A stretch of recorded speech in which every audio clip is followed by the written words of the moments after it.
আরে ভাই, বাসা থেকে অফিসের দূরত্ব মাত্র 2 কিলোমিটার, কিন্তু এই 2 কিলোমিটার রাস্তা যেতে যে আমার কতটা পেরেশানির মনে হয় এটা একমাত্র আমি জানি। কারণ এই রোডে শুধু টেসলা আর টেসলা। দেখেন, এই টেসলাদের সাথে যুদ্ধ করে প্রতিদিন আমার অফিসে যেতে হয়। মাঝে মধ্যে আমার ইচ্ছা করে যে আমি হেঁটে যাই, হেঁটে গেলে হয়তো বা 20 মিনিট সময় লাগবে, কিন্তু তবুও এই টেসলার সাথে যুদ্ধ করা লাগবে না। দেখেন, পুরো রাস্তাটাই তাদের দখলে। ওই পাশ থেকে যে আরেকটা গাড়ি আসবে তার কোনো উপায় নেই।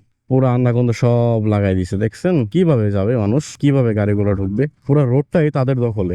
এই রোডের ভ্যাট ট্যাক্সটা আমাদের থেকে নেয়, কিন্তু রোডের সম্পূর্ণ পাওয়ার হচ্ছে এই সমস্ত টেসলাদের কাছে। তাদের সাথে যদি আপনি তর্কতে জড়াতে চান তাহলে দেখবেন একসাথে তারা 10-15 জনের গ্রুপ হয়ে আপনাকে অ্যাটাক করবে। তাই উপায় না পেয়ে সবসময় চুপই থাকতে হয়, কারণ তাদের সাথে আপনি তর্ক করেও পারবেন না। আপনি যদি তাদেরকে ভালো কিছু বোঝাতে চান তাহলে তারা মনে করে যে তাদেরকে খারাপ কিছু বোঝানো হচ্ছে।